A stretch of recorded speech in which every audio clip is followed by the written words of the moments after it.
I'm here with Virginia MacDonald, a clarinetist who will be coming to the Bop Stop on Saturday, July 18th. She has a new record out called In Search of, and you should search it out because it's really, really good. Ms. MacDonald, thank you so much for spending the time with me today. Yeah, thank you for talking to me.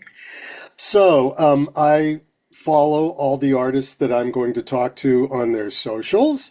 Uh, I recently saw your socials, if I may reveal it, with beautiful photography from the forests of Costa Rica, Yeah. where you were wearing black. And you recently moved from Toronto, my favorite city in the Western Hemisphere, to New York City, and you have already got your New York game down cold, wearing black in the middle of Costa Rica. How do you like living in New York? It's been great. It's very, very new for me. I moved in January of this past year. And I do a lot of work on the road, so I spend anywhere up to maybe 75% of the year traveling. So I'm looking forward to hopefully things slowing down a little bit in the fall so I can spend a little bit more time here in New York. But it's obviously been great and a really, really exciting move for me. Coming from Toronto, which has a really great scene, some really great musicians. But at the same time, coming to a place like New York, I just remember being 18, 19, and taking, at the time, the mega bus overnight. So, traveling 12 hours and then getting here totally exhausted at like 6 a.m. in the morning. But spending so many weekends doing that and, kind of thinking one day, like, wow, it would be amazing to live in a place like this. So it's exciting after, working here for the past few years to actually finally be here. So, yeah. Now, I mentioned that I love Toronto. I think Toronto has all the makings of the next great jazz city. Like, I don't know why Toronto can't be the new London. It's got all these ingredients that you need for a scene today, which is, frankly, it's a fairly affluent place. There are all these cultures coming together. There are great musicians happening, people with big ears and who like going out. And the scene in Toronto, if it hasn't already taken off, is going to take off. I predict it. What's the scene that you just left like in Toronto, and how do you see it as a working musician that's been there for quite some time? Yeah, I mean, I think that there's no shortage of great musicians living in Toronto.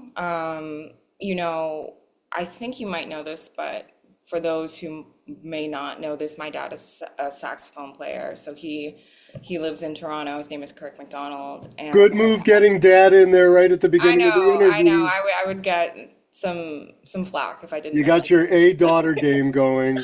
Well played. So, I really like grew up around a lot of musicians, constantly coming in and out of the house, and of course, like going to see my dad play, and just being in jazz clubs when I was like 4 or 5 years old. So I think at the time it's an issue that a lot of cities are facing. At the time, there were so many places to play. And I think that unfortunately that's one of the things that the scene has struggled with, where there's so many great musicians living there, but there's a shortage of outlets for their art and music. But it's a great scene just for the reasons that you're talking about. It's very multicultural. Toronto is very, very much a city of immigrants. So there's a lot of different styles kind of within that jazz umbrella that are fused together, which is one of the things that I really, really loved about Toronto and still love about it as a city. So it's a vibrant scene.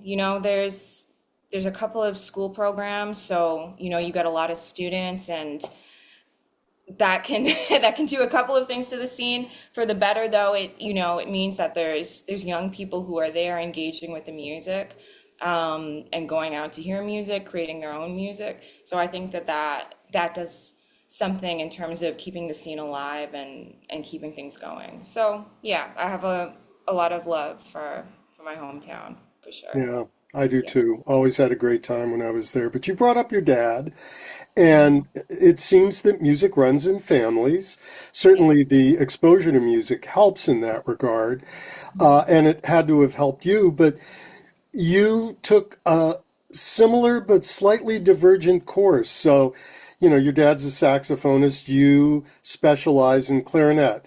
A tougher instrument to play. I'm sure you tell him that all the time. Hmm. Anybody can play that thing, Dad, but like this is hard. Um, and your kind of insistence on concentrating on clarinet um, was had to have been a conscious decision. Why did you make it? Good question. I think there's a little bit of craziness involved. I don't know. For me, I started very young. I started playing clarinet when I was 6 years old. Um, and the story that I always tell is, like I was enrolled in a community music program at the time, and up until that point, we had kind of been playing some more intermediate, like I don't want to say beginner instruments, but kind of beginner instruments. And I had some experience, like pretty much every child in North America playing the recorder, and I thought that I was like hot shit on that. I loved playing recorder, and so anyway, I played in this weekly community music program, and the whole idea was you played in different ensembles week to week. So my dad had laid out a bunch of different instruments for me to think about choosing as my main instrument. And so, of course, there was the option of saxophone. We had a piano in our apartment at the time. I think he had like a flute. We had guitar maybe. But when I saw the clarinet, I was just like, oh my God, like what is that? I just fell in love with it. And I thought it was so cool. I remember thinking like, oh my God, like what are those buttons? Which like obviously now I know now are called tone holes, but I was just enamored with the instrument.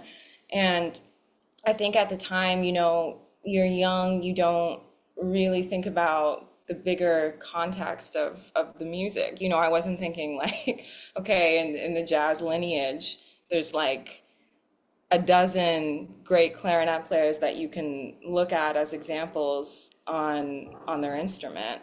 I was just thinking, wow, I really love this instrument. And then as I got older and I started taking my playing and music a little bit more seriously and just diving a bit deeper into what I was doing, it was like, oh wow, okay, there really are not very many people who have chosen to focus on this instrument as, their primary way of expressing themselves. And the other thing that I noticed and realized too is like, okay, the few people who kind of were part of that lineage were maybe rooted in something that was a little bit more traditional, like coming from the big band era or the swing era or coming from Dixieland. And that's not to put any disrespect towards those styles of music. But for me, I had already been listening for such a long time to maybe more modern, I don't like that word, but more contemporary styles of jazz. And so I had that sound in my ear, and I kind of had to figure out, okay, well, how do I play this instrument that I've really grown to love, but make it feel like maybe it's rooted in a more, again, modern tradition. So it was a struggle trying to find a way to make that work for myself, but I really love the instrument. I think that there's so many things that can be said on the clarinet that we haven't got to that point yet, which is really exciting for me, because there's a lot of untapped potential there, I think, when it comes to the clarinet as an instrument. For sure. I want to take you back to the first time you got up on the stand with your father, more or less as a peer? I mean, maybe when you were very, very young and just beginning playing, he had you do something just Right. as a proud dad kind of gig. But do you remember your first like professional gig with your father? Um, Tell me what that must have been like. Were there butterflies? Did you know that, you could do this? Was it a nervous reaction, or were you really waiting to show what you could do? Yeah, it's a weird thing because I started playing music so young and I was playing my instrument, but I was also playing with other people. And so because of that, I had a lot of performance experience, you know, by the time I was a teenager. That being said, I used to be so shy and anxious. Like I had such bad performance anxiety that I remember being, I don't know, like 13, 14. And what I would do if I was on stage is I would take the music stand if I was standing and literally put it directly in front of my face so no one could see me. I was very insecure, I think, and that lasted for quite some time. But I think that there was definitely a voice somewhere within me that could tell me or knew that, well, maybe this is unfounded, or maybe you don't need to actually be this self-deprecating or nervous. So I think it's really about being able to listen to that voice and growing up with a musician in the family and someone who's so great at what he does. I think that there was always a feeling more than of comparison. And I think being compared to such a great musician and trying to work towards being that great served me in a way. I think that getting those opportunities to play next to my dad were something that really fostered my own voice and like fostered my own like musical development because he's someone who still to this day is always pushing to be better at his craft and to be better at his what he does. And so to be around that energy, whether it's family or not, I think is always inspiring, and I think it pushes you to just be better at what you do. And I've been really lucky, like some of the opportunities that I've had to work with my dad are my favorite things that I've done in my career. I mean, we've been to India together. I think when I was 20 or 21, we recorded an album together with Harold Mayburn, the great Harold Mayburn on piano. And I was very young at the time, but he really, I think he saw that potential in me. And so that kind of again fostered that voice within me that, thought, well, maybe I do have something here. Maybe my voice is worth something, rather than the negative, insecure voice.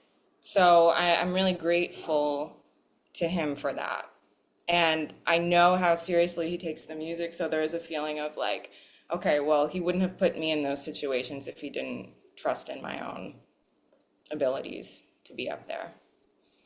For sure. One of the abilities you have that was so striking on your new record, In Search of, is your compositional voice. The playing is great. You've got a great band. This is your debut recording as a leader, is it not?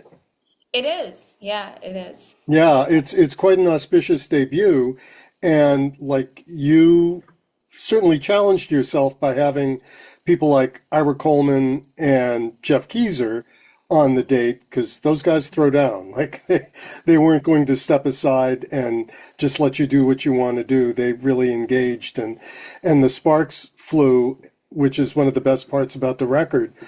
But one of the parts I really loved is your writing. Six of the eight cuts on the record are yours. You do the obligatory standard. It's Stardust, a beautiful soaring melody that fits the instrument really well. And Duke Ellington's Sound of Love, which I'll return to in a second because I think that's a really canny choice. But tell me about your compositions. The notes that I got for the recording said "Last Call at Dimitri's" was maybe the first thing that you'd written. It's a banger. Tell me about Dimitri's. Yeah, that was like something I think that I wrote when I was in college. Like the music on the record is kind of a culmination of everything that I've been doing for, I guess the past 10 years or so. Um, I don't know that I ever felt there was an urgency of like you need to release something as a band leader now. It never really felt like the right time, and there were offers and kind of avenues that I could have taken to make that happen, but it just felt it didn't feel right. Um, and not to deviate too much, but one of the interesting things in the ways that my career has changed over the years that it's really surprised me is I've done a lot of work as a side person. I kind of grew up and went into college and, even kind of coming out of college thinking, well, I'm a jazz clarinet player. Um, there's a good chance that I'm probably going to have to lead a lot of my own projects, and that people are probably going to maybe gravitate more towards having a more conventional lineup of saxophone, trumpet, trombone in their own projects. But one of the things that's been a really pleasant surprise, and one of the things that I really love about my career is I've done a lot of work as a side person. I've gotten to work with some of my favorite musicians, my favorite artists, people who I grew up listening to. So, you know, in terms of the composition process, I feel really, I feel kind of two ways about it. Like it's interesting because there's a sense of focus, I think, when I sit down to write something, but it's always kind of been when I have the time to do so. I've spent a lot of the past 4 or 5 years touring and being on the road. So, you know, the time where I have to myself to actually sit down and practice my instrument or sit at the piano or sit down and try to write or practice is very, very precious to me. Um, so a lot of what you hear on the record is just kind of, it feels like little vignettes or moments in time that I've had over the past 5, 10 years to actually just sit down and write something. And oh, I like that. I'm gonna, you know, start off with an idea and maybe come back to that. So it feels it kind of like, for me at least, a journey through time over the past, decade of my life. And yeah, in terms of Dimitri's, that was kind of like a leaping off point where I was like, okay, like I'm gonna try to write what I hear. And I guess in a way that's still what I'm doing. It's never too far off of what's going on in here. And cerebral writing is not necessarily what what I'm drawn to immediately, if that makes sense. You must have a lot going on up in there because, you have Dimitri's kind of a real banger. You have, straight eight tunes. You have like Coltrane changes, vamp tunes. You have ballads. You have a Latin tune. And I'm guessing that doing so many side gigs exposed you to a lot of different musical situations that you could incorporate into your writing voice. Would it be fair to say that? Absolutely. Yeah. I mean, I've played with a lot of great musicians from, same thing, like a wide umbrella under, jazz music or improvised music. Um, and I try to be a sponge as much as I can. Um, I I spend a lot of time listening. I listen to a lot of music as well. I mean, just on my own time in terms of records, albums, different styles of music that I've listened to, not always coming from the jazz realm, but just trying to let everything seep in and inform me as much as possible. But definitely, I think, in terms of some of the artists I've worked with, people like Dick Oates, Joe Magnarelli, Michael Dees, just to name kind of a few collaborators over the past few years, like some of my favorite musicians are are the ones whose voice as composers kind of lends itself to their voice as musicians and players, and vice versa. It feels like there's a connection there. And so that's something that I feel like I really try to aim for as much as possible, for it to all be connected and cohesive in terms of, what comes together as the end product. Yeah, and as much as I love your writing, you mentioned connections, and before we started recording this interview, we talked about a connection, a personal family connection of mine with Duke Ellington, Yeah. and I know he never would or did play favorites like this, but I think if you gave Ellington truth serum and asked him what's your favorite instrument, he would have to say the clarinet. He wrote so beautifully for the whole clarinet family, and Yeah. including Duke Ellington's Sound of Love was really an interesting choice because it's an Ellingtonian piece, not by Ellington. Yeah. Did you have, I don't know, Jimmy Hamilton or Bigard or any of the classic Ellingtonians in your mind as you played that? Because it sounds more like Ellington than Mingus to me. That's interesting. I mean, it's obviously a tribute song, Of course, like it's in my mind, it's like Mingus's tribute to his love for Duke Ellington. And there's a couple of reasons, the two ballads that I included on the album are the two outliers in terms of, they're more from the standard jazz discourse rather than being original compositions of mine. Um, I mean, a big part of that reason kind of comes from how much I love playing ballads. So, I grew up like one of my favorite things to listen to was kind of like these extended cadenzas that especially, I mean, it's not always a saxophone player, but it usually is. It's like, I don't know what that is, but sax players kind of love doing that thing. So, I would grow up like, and still, I still love this, but I would listen to people like Sonny Rollins play a ballad, or Charlie Parker, or John Coltrane, definitely. Joe Henderson, like all of these horn players who would, play a ballad, they would interpret it.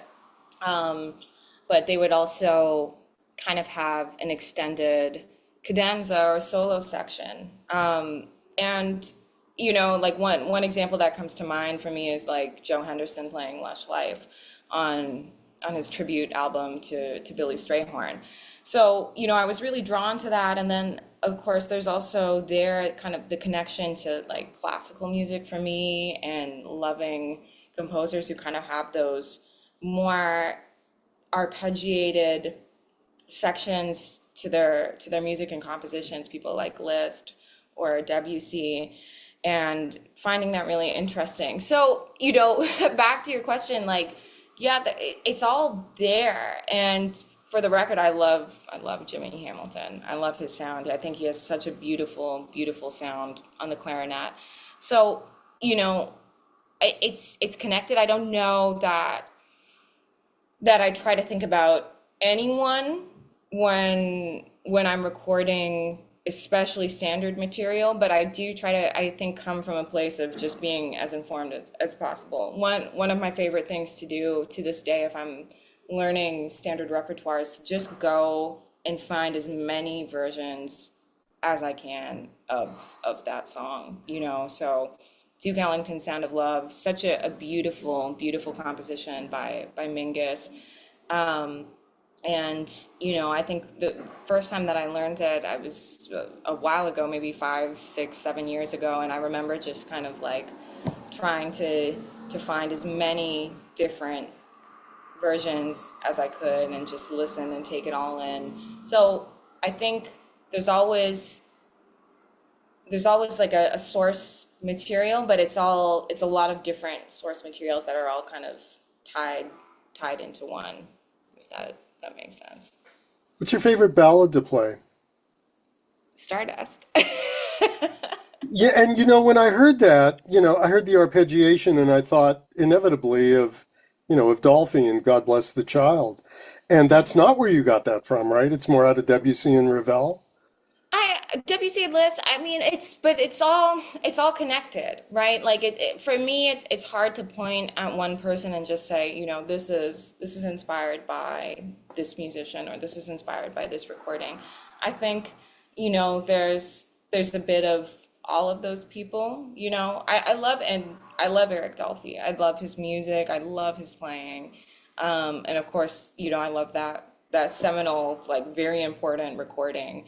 Um, but I think again, it's all coming from different places. So it's hard to kind of go, okay, it's this thing. It's this one thing. Yeah, for sure. And speaking of bass clarinet, the last time you were in Cleveland, you were with Todd Marcus, a bass clarinetist, in a very unusual two clarinet lineup, which, you mentioned projects having unusual instrumentation. Clarinet and bass clarinet is something you don't see outside of Marcus's group, I don't think. So, how did that come together? And tell me about the gig in Cleveland when you were here, if you Yeah, remember it. yeah, of course I remember. It's been a lot of fun working with Todd. We actually connected during the pandemic, and he kind of sought me out. There was a clarinet player named Simon Warsh who was doing a series of interviews where he he was kind of aiming to interview every living jazz clarinet player. And thankfully there's not too many of us, so I think he made like a good dent. Um, so, he had interviewed Todd and he interviewed me, and I think Todd had kind of been checking out some of these interviews. Um, and he stumbled across my interview and was like, "Oh, okay, I'm not familiar with this person's playing. I'm gonna go check her out." Um, and so he checked out my music and he kind of sent me a message saying, "Hey, like I watched your interview with Simon, like love your playing, love what you're doing. Hope we get a chance to meet at some point and whatever." So I think that was maybe in 2021. And we kept in touch. We kept talking and eventually decided, let's try to set some things up. And I set up a few gigs in Toronto where I was still living at the time, and he set up some gigs in Baltimore, kind of in the DMV area, and then also I think we worked in New York and a couple of other places that summer, and that was in 2022. Um, and it kind of just snowballed from there ever since that year. So that was the summer of 2022. We've done something together at least once a year, every year since. So, sometimes you just meet people that you click with musically. I think Todd is a real unicorn in the sense that, we relate to each other because there's not a lot of clarinet players who are out there playing more contemporary, but also maybe more straight ahead styles of jazz. Like I was saying before, I think there's like a real kind of tradition for more Dixieland, big band swing styles of playing on our instrument. And then that can go in the other direction too, to the very other side of the spectrum where it's maybe more free, maybe more avant-garde. But there's not a huge tradition for people who are kind of, playing contemporary, maybe post-bop styles of music on our instrument. So I think, once we started working together, it was like, oh, it fits and makes sense. So it's been a real joy getting to work with him. We had fun the first time that we played in Cleveland. I think at the time we were doing what we usually do, which is playing a mix of his compositions and my own compositions. And we've kind of gotten together. Our band and the cast members rotate a little bit, but it tends to be a similar base. And we're looking forward actually to doing our own tour this summer with Xavier Davis on piano, Blake Meister on bass, and Eric Kennedy on drums. So I love that project. Also exciting because we will be recording an album this summer after our tour. So very, very excited for that as well. That's great. I hope you come back to Cleveland, but for the near term anyway, your tour will be coming through on July 18th. It's a Saturday at Yes. Bop Stop in support of your wonderful new debut album, In Search of. Virginia MacDonald, thank you so much for spending the time with me today. Thank you, John. Thank you